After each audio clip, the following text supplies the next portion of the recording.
السلام علیکم ورحمۃ اللہ وبرکاتہ۔ ان الحمد للہ نحمده ونستعینه ونستغفره ونعوذ باللہ من شرور انفسنا ومن سیئات اعمالنا،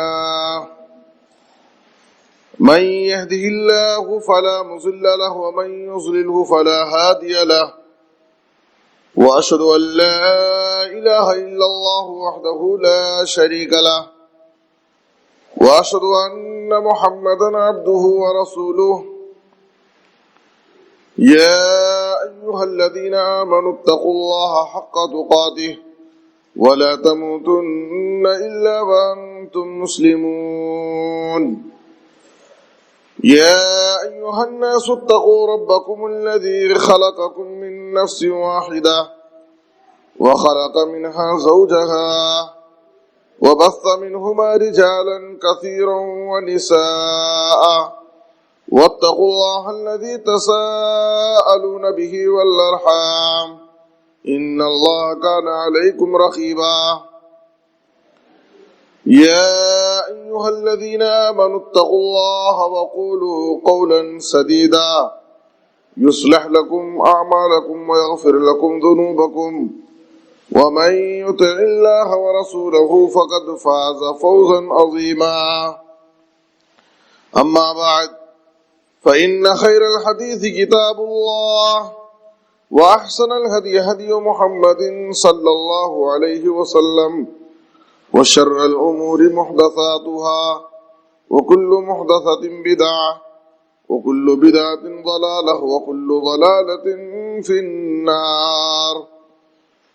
أعوذ بالله من الشيطان الرجيم، بسم الله الرحمن الرحيم، يوم نقول لجهنم هل امتلأت وتقول هل من مزيد، وأزلفت الجنة للمتقين غير بعيد، هذا ما توعدون لكل أواب حفيظ، من خشي الرحمن بالغيب وجاء بقلب منيب، ادخلوها بسلام ذلك يوم الخلود، لهم ما يشاءون فيها ولدينا مزيد۔ وقال الله تعالى في موضع آخر: أعوذ بالله من الشيطان الرجيم، بسم الله الرحمن الرحيم، يا أيها الذين آمنوا إن تنصروا الله ينصركم ويثبت أقدامكم،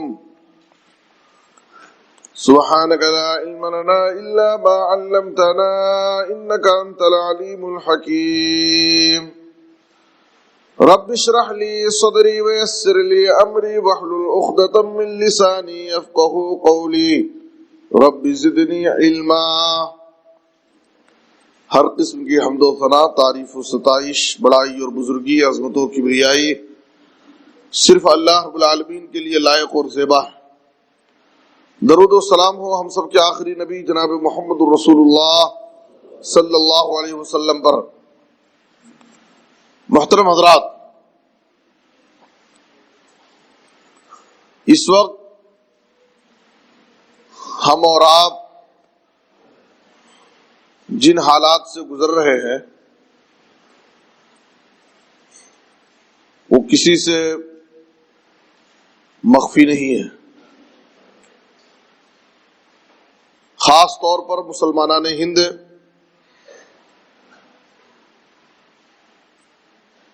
ایک خطرناک اور نازک ترین دور سے گزر رہے ہیں۔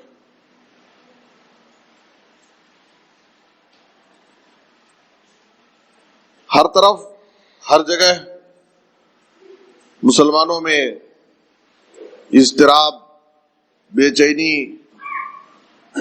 خوف و دہشت کا ماحول نظر آ رہا ہے۔ سوال یہ ہے کہ ایسے سنگین حالات میں، ایسی مشکل گھڑی میں مذہبی اسلام جس میں ہر چیز کی رہنمائی موجود ہے، جو ہر طرح کی رہنمائی ہماری کرتا ہے، تو ایسے موقع پر اسلام ہماری کیا رہنمائی کرتا ہے؟ کتاب و سنت میں ایسے نازک ترین حالات میں، ایسی مشکل گھڑیوں میں کتاب و سنت میں ہماری کیا رہنمائی کی گئی ہے؟ ایسے حالات میں مسلمانوں کی ذمہ داری کیا ہوتی ہے؟ محترم حضرات، مجھے آپ حضرات کے سامنے کتاب و سنت کی روشنی میں کچھ باتیں عرض کرنی ہے۔ سب سے پہلے ہمیں اس بات کو اچھی طرح سمجھ لینا چاہیے کہ ایسے حالات میں شکوے اور شکایت کرنے، ایک دوسرے پر تبصرے کرنے، بحث و مباحثہ کرنے سے کوئی فائدہ نہیں ہے۔ فائدہ یہ ہے کہ ہم اس کا حل تلاش کریں، اور ایسے وقت میں اسلام کی جو رہنمائی ہمیں ملتی ہے ان رہنمائیوں پر ہم عمل کریں۔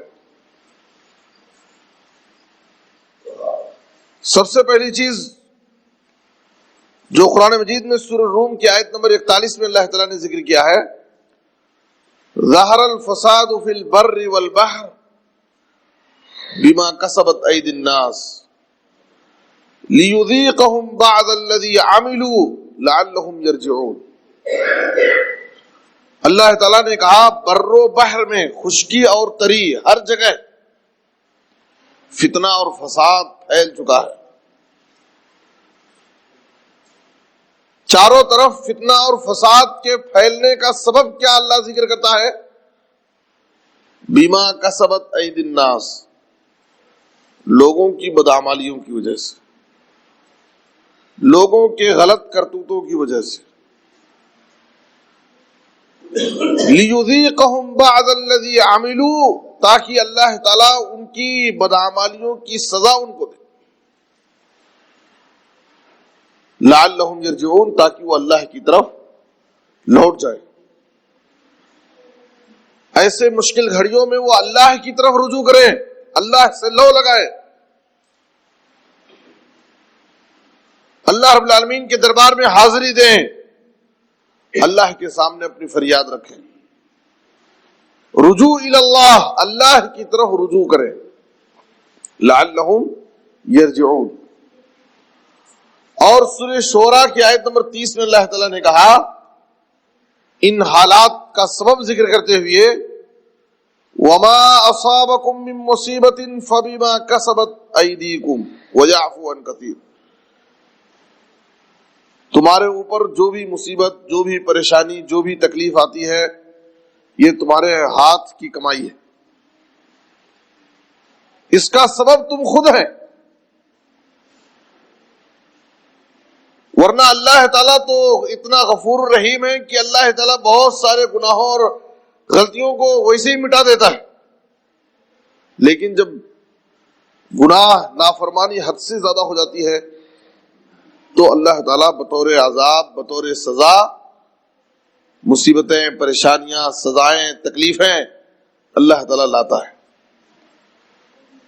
ہماری انفرادی زندگی میں بھی اور ہماری اجتماعی زندگی میں بھی۔ ہماری اپنی پرسنل زندگیوں میں بھی پریشانیاں آئیں گی، اور قومی سطح پر، ملکی سطح پر بھی پریشانیاں آ سکتی ہیں۔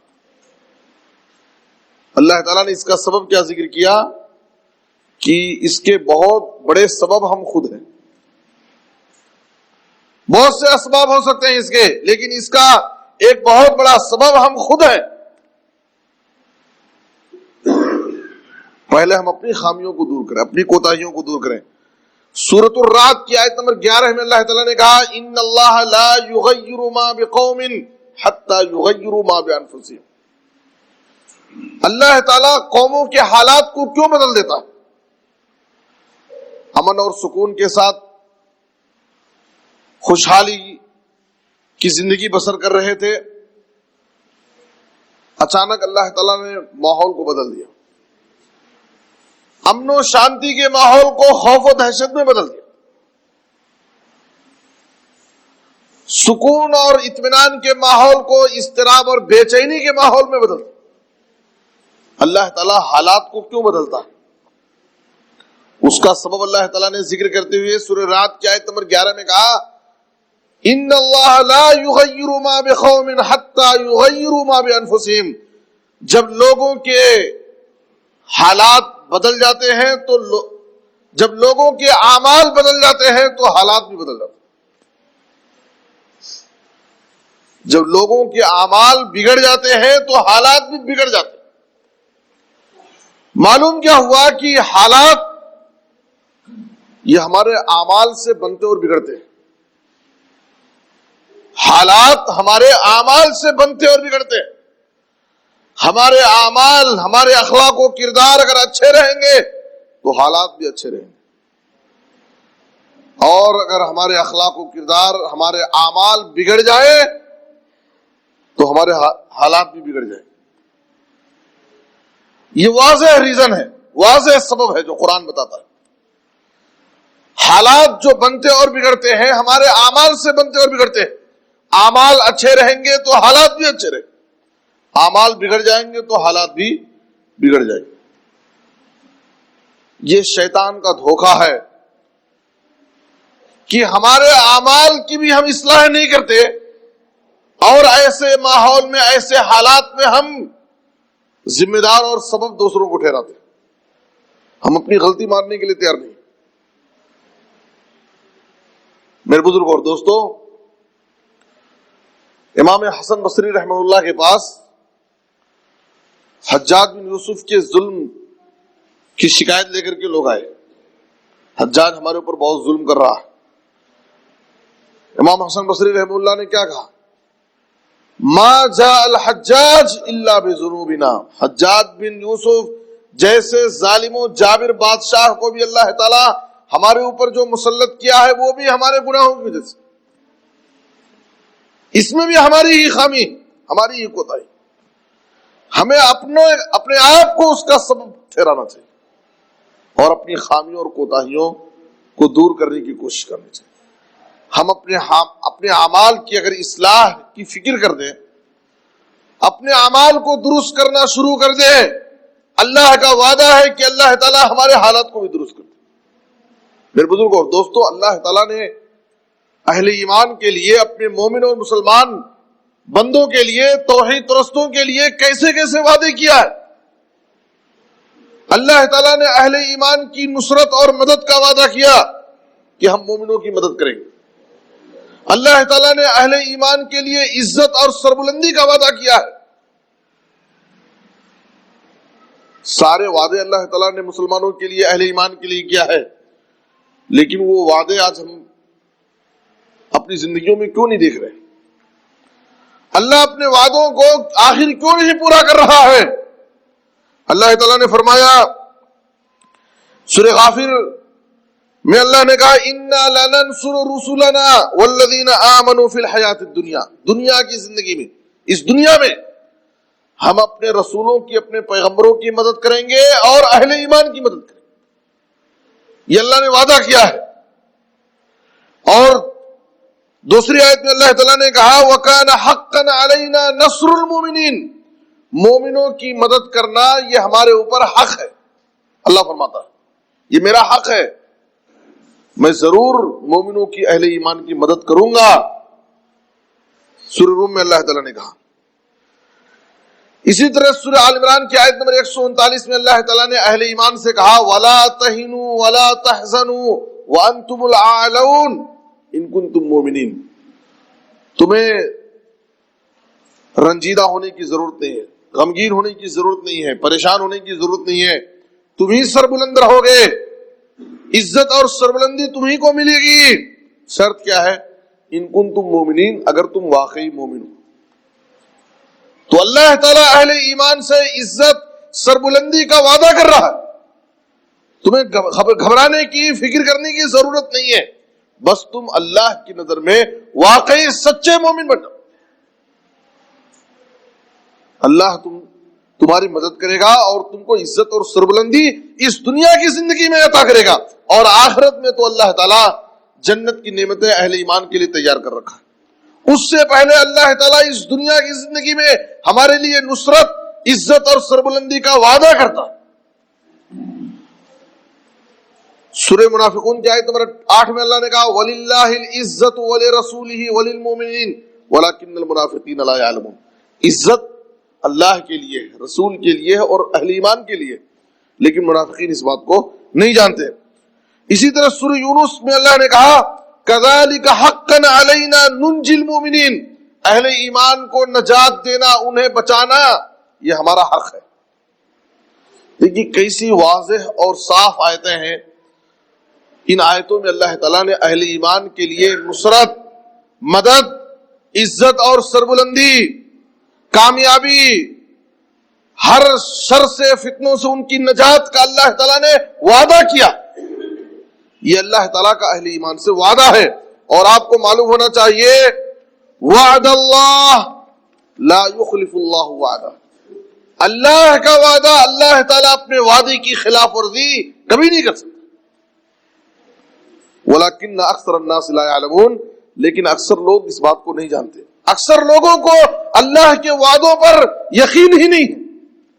یہ اللہ کا وعدہ ہے اہل ایمان سے، مسلمانوں سے، کہ عزت اس دنیا کی زندگی میں، سربلندی، عزت، مدد تمہارے لیے ہے۔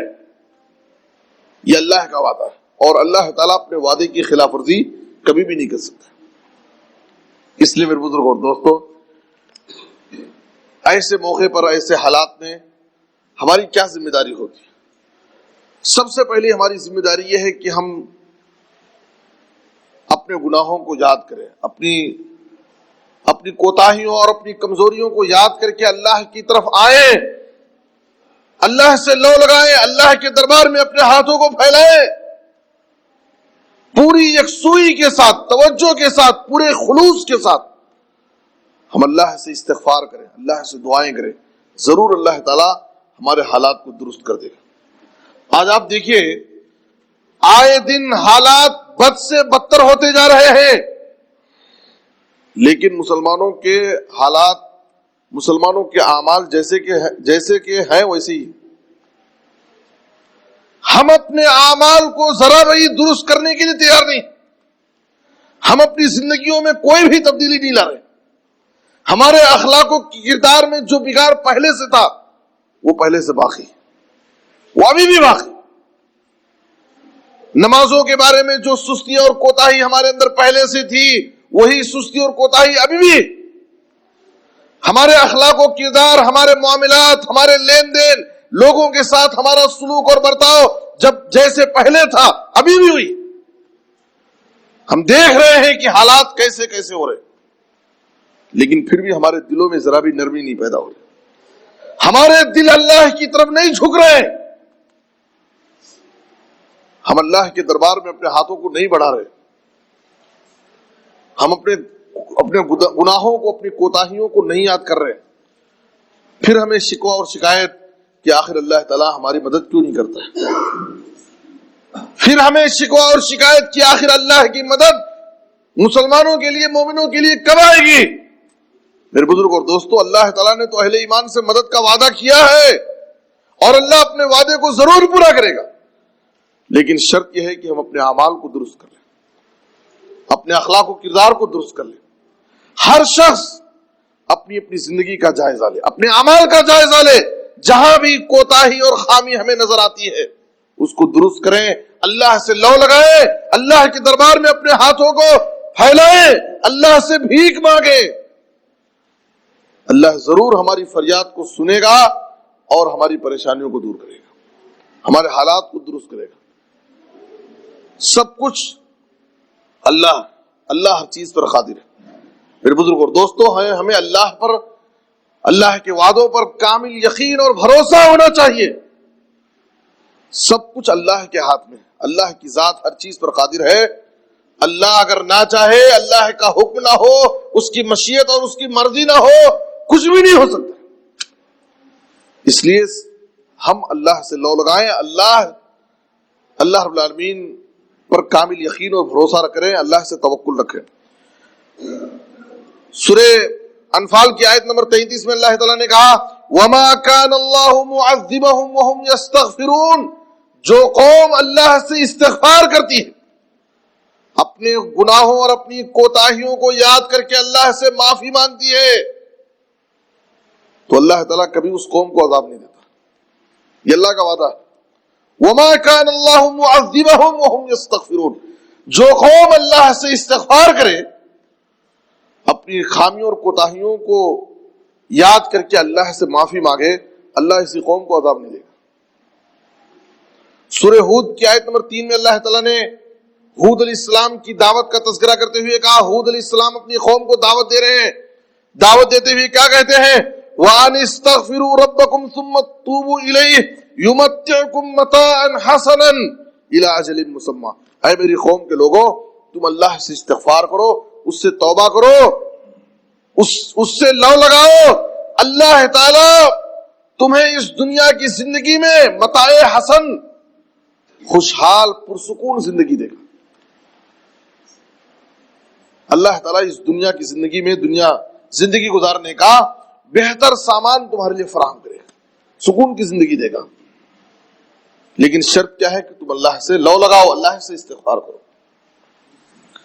اور سورہ ہود ہی میں آگے اللہ تعالیٰ نے آیت نمبر 50 میں کہا وَيَا قَوْمِ اسْتَغْفِرُوا رَبَّكُمْ ثُمَّ تُوبُوا إِلَيْهِ يُرْسِلِ السَّمَاءَ عَلَيْكُمْ مِدْرَارًا وَيَزِدْكُمْ قُوَّةً إِلَىٰ قُوَّتِكُمْ، جب تم اللہ سے توبہ اور استغفار کرو گے تو اللہ تعالیٰ خوش ہو کر کے تمہارے اوپر آسمان سے موسلا دھار بارش نازل کرے گا، جس سے جب بارش ہوگی تو سماج اور معاشرے میں خوشحالی آئے گی، برکت آئے گی، اور اللہ تعالیٰ تمہاری طاقت و قوت کو بڑھا دے گا، تم کو قوت عطا کرے گا۔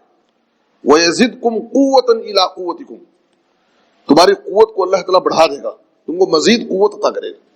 کب؟ جب ہم اپنی خامیوں اور کوتاہیوں کو یاد کر کے اللہ سے معافی مانگیں۔ آج ہمارا حال یہ ہے کہ ہم گناہ پر گناہ کر رہے ہیں، غلطی پر غلطی ہم سے ہو رہی ہے، مسلسل اللہ کی نافرمانی کرتے جا رہے ہیں، لیکن ہمیں اپنی غلطی کا احساس بھی نہیں، ہمیں اپنی غلطی کا احساس بھی نہیں، چاہیے کہ ہم اللہ سے معافی مانگیں۔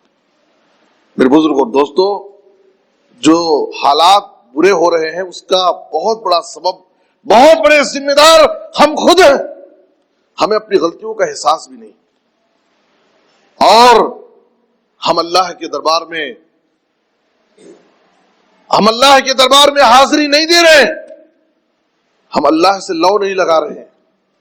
اس لیے میرے بزرگوں اور دوستو، ابن ماجہ کی ایک حدیث کے اندر جناب محمد رسول اللہ صلی اللہ علیہ وسلم نے فرمایا من لزم الاستغفار جعل اللہ له من كل هم فرجا ومن كل ضيق مخرجا ورزقه من حيث لا يحتسب، جو شخص استغفار کو لازم پکڑے، استغفار کا اہتمام کرے، زیادہ سے زیادہ وہ اللہ سے استغفار کرے، تو استغفار کی پابندی کرنے والے کو اللہ تعالیٰ 3 چیزیں عطا کرتا ہے۔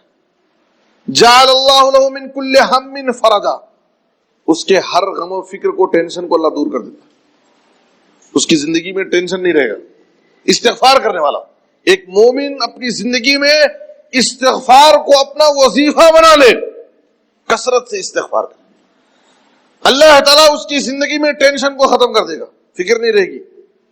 جعل اللہ له من كل هم فرجا ومن كل ضيق مخرجا، اور ہر تنگی سے، مشکل سے اللہ تعالیٰ اس کو باہر نکال دے گا، زندگی کی تنگیوں اور پریشانیوں سے اللہ تعالیٰ اسے باہر نکال دے گا۔ اور تیسرا فائدہ وَرَزَقَهُ مِنْ حَيْثُ لَا يَحْتَسِبُ، اور اسے ایسی جگہ سے روزی دے گا کہ وہ سوچ بھی نہیں سکتا۔ یہ ہمارے نبی جناب محمد الرسول اللہ صلی اللہ علیہ وسلم کا فرمان۔ استغفار کو لازم پکڑنے والا، پابندی سے استغفار کرنے والا، اللہ سے معافی مانگنے والے انسان کو اللہ تعالیٰ یہ تین نعمتیں عطا کرتا ہے، اس کی زندگی سے غم و فکر کو ختم کر دیتا ہے، اس کو ہر مشکل اور تنگی اور پریشانی سے باہر نکال دیتا ہے، اور اسے ایسی جگہ سے روزی دیتا ہے کہ وہ سوچ بھی نہیں سکتا۔ میرے بزرگوں اور دوستوں، ہمیں اللہ اور اس کے رسول کے کلام پر، اللہ اور اس کے رسول کے وعدوں پر، اللہ اور اس کے رسول کی باتوں پر مکمل یقین ہونا چاہیے۔ آج اسی یقین کی کمی، ہمیں اللہ اور اس کے رسول کی باتیں تو سنتے ہیں لیکن ہمیں یقین نہیں ہے، سن کر کے انسنی کر دیتے ہیں۔ اگر ہم اللہ اور اس کے رسول کی باتوں پر یقین رکھ کر کے ان پر عمل کریں، اللہ تعالیٰ ضرور دنیا میں بھی ہمیں خوشحال زندگی دے گا، دنیا میں بھی اللہ کی مدد نازل ہوگی ہمارے لیے، دنیا میں بھی اللہ تعالیٰ ہمیں عزت اور سربلندی عطا کرے گا، اور آخرت میں تو اللہ تعالیٰ نے ہمارے لیے کامیابی کا وعدہ کیا ہے، جنت کی نعمتیں تیار کر رکھا ہے۔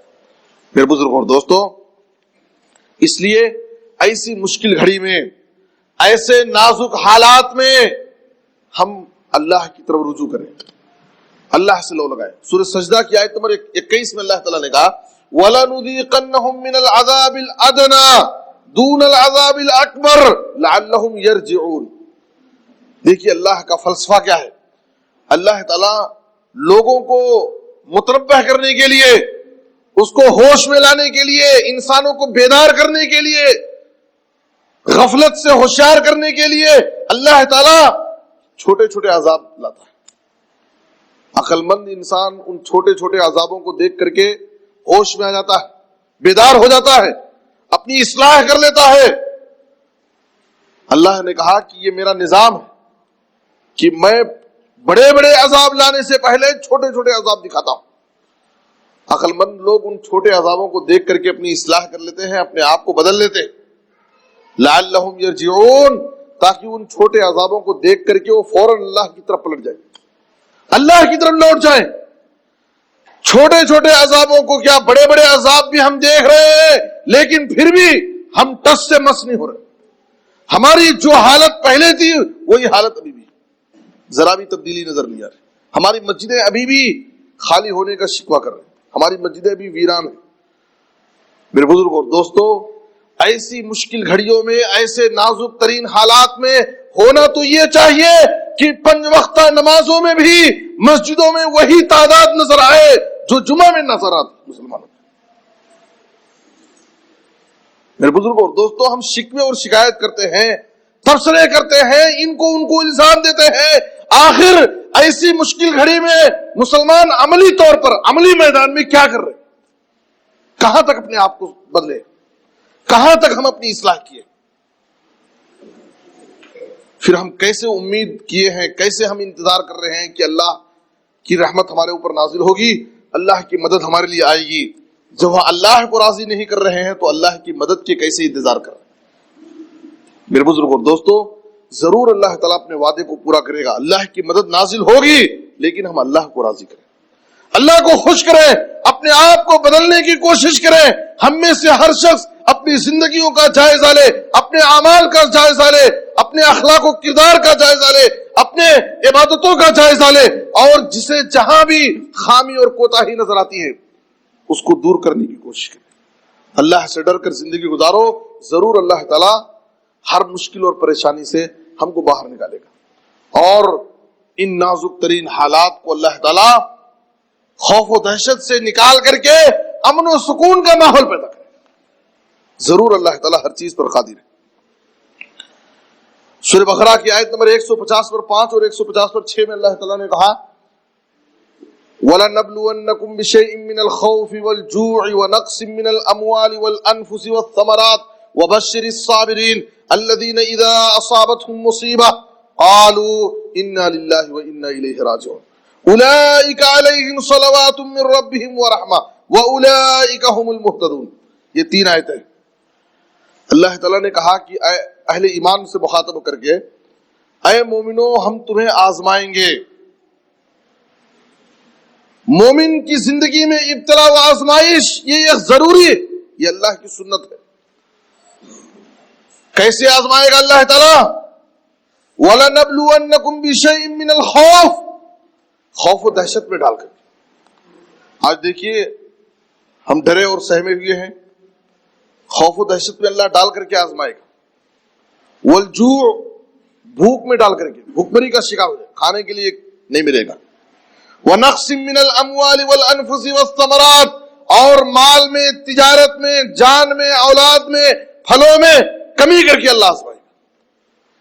لیکن آزمائش کے اس دور میں اللہ نے کہا وَبَشِّرِ الصَّابِرِينَ، صبر کرنے والے بندوں کو بشارت اور خوشخبری سنا دیجئے۔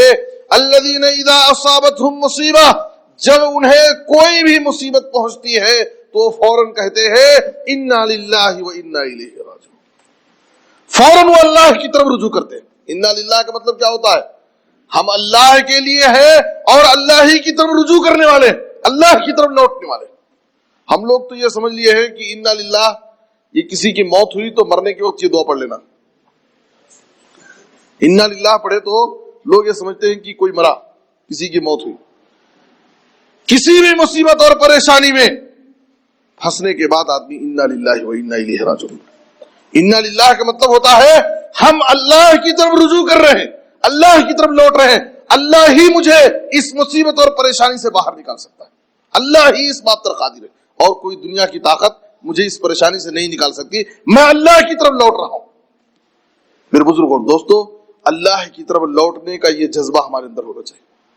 جب ہم اللہ کی طرف لوٹیں گے تو اللہ تعالیٰ ہم کو اس مشکل اور پریشانی سے باہر نکالے گا۔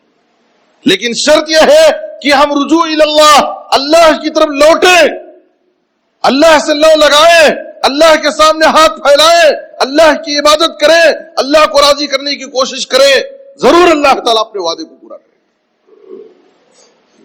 شرط یہ ہے کہ ہم اللہ سے لو لگائیں۔ اور ایک اہم آیت دیکھیے، سورہ آل عمران کی آیت نمبر 180 پر 6 میں اللہ تعالیٰ نے فرمایا لَتُبْلَوُنَّ فِي أَمْوَالِكُمْ وَأَنفُسِكُمْ، اے لوگوں تمہیں آزمایا جائے گا، تمہارے مال کے بارے میں اور تمہاری جان کے بارے میں، تمہیں تمہارے مال کے بارے میں اور تمہاری جان کے بارے میں آزمایا جائے۔ وَلَتَسْمَعُنَّ مِنَ الَّذِينَ أُوتُوا الْكِتَابَ مِنْ قَبْلِكُمْ وَمِنَ الَّذِينَ أَشْرَكُوا أَذًى كَثِيرًا، اور اللہ تعالیٰ نے کہا کہ تم سے پہلے جو اہل کتاب گزر چکے ہیں ان سے اور مشرکین کی طرف سے تمہیں بہت اذیت والی، تکلیف والی باتیں تم کو سننی پڑے گی۔ تکلیف والی باتیں تمہیں مشرکین کی طرف سے سننی پڑے گی، تم سنو گے، ایسے بھی آزمایا جائے گا تمہیں۔ لیکن اللہ کا وعدہ کیا ہے؟ وَإِن تَصْبِرُوا وَتَتَّقُوا فَإِنَّ ذَلِكَ مِنْ عَزْمِ الْأُمُورِ، ایسے وقت میں تم صبر کیے اور اللہ کا تقوی اختیار کیا، اللہ سے ڈر کر زندگی گزاری، تو یاد رکھو یہ بہت ہمت والے کاموں میں سے۔ ایسے وقت میں صبر کر لینا، ڈٹے رہنا، ایمان پر جمے رہنا اور تقوی کی زندگی گزارنا، یہ ہمت کے کاموں میں سے۔ آزمائش کی گھڑی میں ثابت قدمی یہ بہت ضروری ہے، اور خاص طور پر ایمان اور توحید پر ثابت قدمی یہ بہت ضروری چیز ہے۔ حالات کیسے بھی ہو جائیں، مشکل سے مشکل گھڑیوں میں بھی ہم ایمان اور توحید سے ہرگز نہ ہٹیں، ایمان اور توحید پر مرتے دم تک قائم رہے، ڈٹے رہے، یہی ہماری کامیابی کی دلیل ہے۔ اور آزمائش میں کامیابی یہی ہے کہ ہم ہر حال میں، کسی بھی حال میں ہم ایمان اور توحید سے ہم ذرہ برابر بھی ڈگمگا نہیں سکتے۔ اگر انسان ایمان اور توحید پر ثابت قدم ہے، ڈٹا رہا، جمع رہا، تو ایسا انسان آزمائش میں کامیاب ہے، اور ایسے کامیاب انسانوں کے لیے اللہ کی مدد ہے۔ میرے بزرگ اور دوستوں، اور آگے اللہ سورہ آل عمران کی آیت نمبر 120 میں اللہ نے کیا کہا؟ وَإِن تَصْبِرُوا وَتَتَّقُوا لَا يَضُرُّكُمْ كَيْدُهُمْ شَيْئًا، اگر تم صبر کا دامن مضبوطی سے پکڑے رہے اور تقوی کی زندگی گزارے تو ان کی کوئی بھی سازش، ان کا کوئی بھی مکر، ان کا کوئی بھی پلان تمہیں کچھ بھی نقصان نہیں پہنچا سکتا۔ دیکھیے کیسی واضح آیتیں قرآن مجید میں ہیں، جو آیتیں ہمیں حوصلہ دیتی ہیں۔ قرآن کی آیتیں ایسی مشکل گھڑیوں میں ہماری رہنمائی کرتی، ہمیں راستہ دکھاتی ہیں۔ اللہ کے وعدوں پر ہمیں یقین ہونا چاہیے۔ اللہ فرما رہا ہے ایسی مشکل گھڑیوں میں، نازک ترین حالات میں صبر کریں اور تقوی کو لازم پکڑیں، اللہ سے ڈر کر زندگی گزاریں۔ اللہ نے کیا کہا؟ لا یضرکم کیدہم شیئا، ان کی کوئی بھی سازش، ان کی کوئی بھی پلاننگ تمہیں کچھ بھی نقصان نہیں پہنچائے گی۔ تقویٰ کی زندگی ہونی چاہیے، ہم اللہ کے مومن اور متقی بندے بن جائیں، ضرور اللہ تعالی ہمارے لیے آسانی پیدا کرے گا اور مشکلات کو ختم کرے گا۔ تو پہلی چیز اللہ کی طرف ہم رجوع کریں، اور ایک دوسری چیز کیا ہے؟ اللہ کے دین کی طرف رجوع کریں، اللہ کے دین کی طرف لوٹ جاؤ، اللہ کی طرف لوٹ جاؤ اور اللہ کے دین کی طرف لوٹ جاؤ۔ سورہ محمد میں اللہ تعالیٰ نے کہا یا ایھا الذین آمنوا ان تنصروا اللہ ینصرکم ویثبت اقدامکم، اے ایمان والو تم اگر اللہ کی مدد کرو گے تو اللہ تمہاری مدد کرے گا اور تمہیں ثابت قدمی عطا کرے گا، تمہارے قدموں کو اللہ جما دے گا۔ اللہ کی مدد کا مطلب کیا ہے؟ کیا اللہ تعالیٰ نعوذ باللہ ہماری مدد کا محتاج ہے؟ اللہ کیا فرما رہا ہے؟ ان تنصروا اللہ ینصرکم، اے ایمان والو اگر تم اللہ کی مدد کرو گے تو اللہ تمہاری مدد کرے گا اور تمہارے قدموں کو اللہ جما دے گا، تمہیں ثابت قدمی عطا کرے گا۔ اللہ کی مدد کرنے کا مطلب کیا ہے؟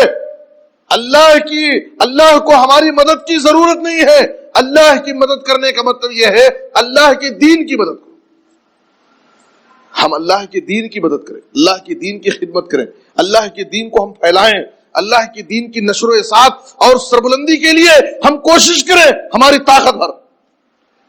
تو اگر ہم اللہ کے دین کی مدد کریں گے تو اس کے بدلے میں اللہ تعالیٰ ہماری مدد کرے گا اور ہمارے قدموں کو جما دے گا اللہ۔ اور سورہ حج کی آیت نمبر 40 میں اللہ تعالیٰ نے کہا وَلَيَنْصُرَنَّ اللَّهُ مَن يَنْصُرُهُ، جو اللہ کی مدد کرے گا اللہ ضرور اس کی مدد کرے گا۔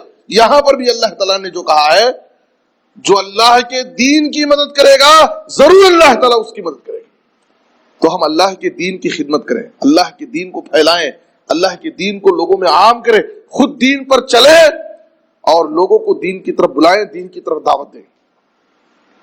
نبی صلی اللہ علیہ وسلم نے ترمذی کی حدیث میں ہے، حضرت عبداللہ بن عباس کو ایک مرتبہ سواری پر، آپ کی سواری کے پیچھے سوار تھے، بہت ساری باتوں کی نصیحت کی تھی نبی صلی اللہ علیہ وسلم نے عبداللہ بن عباس کو۔ ایک نصیحت کرتے ہوئے آپ نے کہا تھا احفظ اللہ یحفظک، احفظ اللہ تجدہ تجاہک، اے پیارے بچے تم اللہ کی حفاظت کرو اللہ تمہاری حفاظت کرے گا۔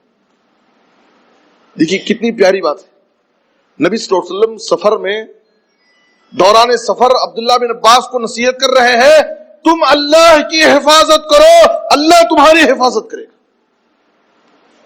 نعوذ باللہ کیا اللہ ہماری حفاظت کا محتاج ہے؟ اللہ کو ہماری حفاظت کی ضرورت نہیں ہے۔ اللہ کی حفاظت کرنے کا مطلب یہ ہے اللہ کے دین کی حفاظت کرو، اللہ کے احکام اور قوانین کی حفاظت کرو۔ اللہ نے جن باتوں کا حکم دیا ہے تم ان کی پابندی کرو، اور جن چیزوں سے اللہ نے روکا ہے منع کیا ہے ان سے رک جاؤ، یہ ہے اللہ کی حفاظت۔ اگر تم اللہ کے دین کی حفاظت کرو گے، اللہ کے احکام و قوانین کی حفاظت کرو گے تو اللہ تمہاری حفاظت کرے گا، اور جس کا اللہ محافظ ہو جائے دنیا کی کوئی طاقت اسے کچھ بھی نقصان نہیں پہنچا سکتی۔ یقین ہونا چاہیے اللہ اور اس کے رسول کی باتوں پر، ہمیں یقین ہونا چاہیے میرے بزرگوں اور دوستوں، جس کا محافظ اللہ۔ پہلے ہم اللہ کے دین کی حفاظت کریں، اللہ کے احکام اور قوانین کی حفاظت کریں، ضرور اللہ ہماری حفاظت کرے گا۔ قرآن میں اللہ تعالیٰ نے کیا کہا؟ سورہ یوسف کی آیت نمبر 60 پر 4 میں فَاللَّهُ خَيْرٌ حَافِظًا وَهُوَ أَرْحَمُ الرَّاحِمِينَ، سب سے بہترین محافظ، سب سے بہتر حفاظت کرنے والا، نگہبان، نگران اللہ تعالیٰ۔ اس لیے میرے بزرگوں اور دوستوں جو اللہ کی حفاظت میں چلا جائے اسے کوئی کچھ بھی نقصان نہیں پہنچا سکتا ہے۔ اس لیے اللہ کی حفاظت کے لیے ضروری کیا ہے؟ ہم اللہ کے دین کی، اس کے احکام کی، اس کے قوانین کی حفاظت کریں، اس کے حکموں پر چلیں، جن چیزوں سے اللہ نے منع کیا ہے ہم اس سے باز آ جائیں، اس سے رک جائیں، اللہ ہمارا محافظ ہو جائے گا۔ ابو داؤد کی ایک حدیث میرے بزرگوں اور دوستوں، نبی صلی اللہ علیہ وسلم نے ایک پیشین گوئی کی تھی، اذا تبایعتم بالعینہ واخذتم اذناب البقر ورضیتم بالزرع وترکتم الجہاد سلط اللہ علیکم ذلا لا ينزعه عنکم حتی ترجعوا الی دینکم۔ دیکھیے رجوع الی الدین، کہا کہ ایک وقت آئے گا کہ اے میری امت کے لوگوں تم سودی بیع اینہ یعنی سودی کاروبار میں پڑ جاؤ گے، سودی لین دین عام ہو جائے گا اور تم کھیتی باڑی کے کاموں میں لگ جاؤ گے، کاروبار میں دنیا کمانے کے پیچھے پڑ جاؤ گے اور دین کی خدمت کا جذبہ اور شوق تمہارے دلوں سے نکل جائے گا۔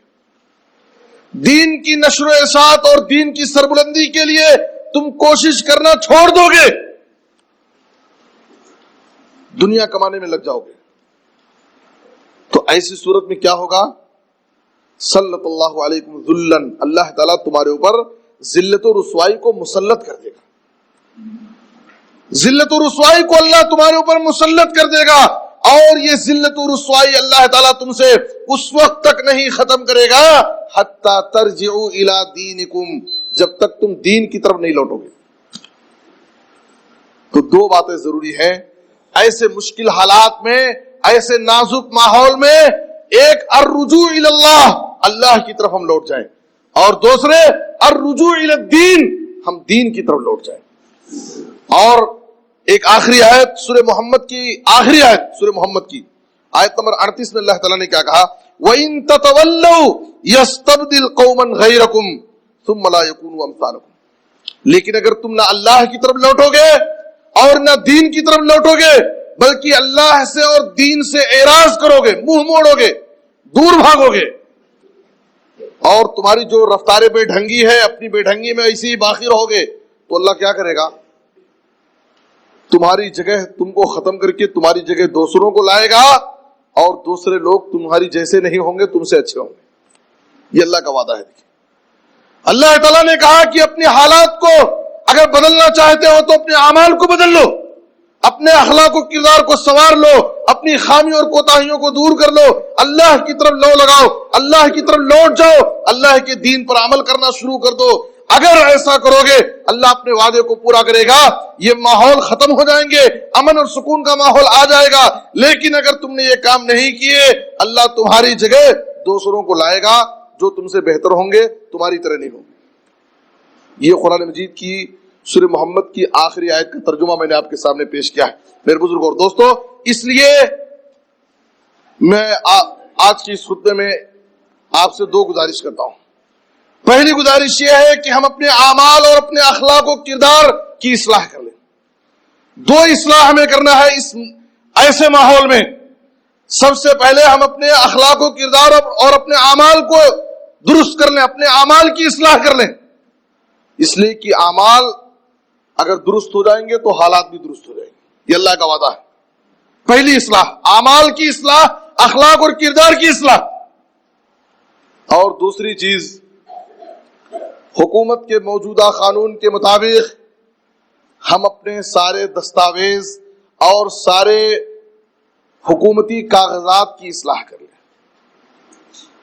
میرے بزرگ اور دوستو، سب سے پہلے ہم اللہ کی مدد اگر چاہتے ہیں اور اس خوف زدہ ماحول کو امن و سکون کے ماحول میں بدلنا چاہتے ہیں، خوشگوار اور پرسکون ماحول دیکھنا چاہتے ہیں، تو ہم اپنے اعمال کو بدلیں، اپنے اعمال کی اصلاح کریں، اپنے اخلاق و کردار کو درست کریں۔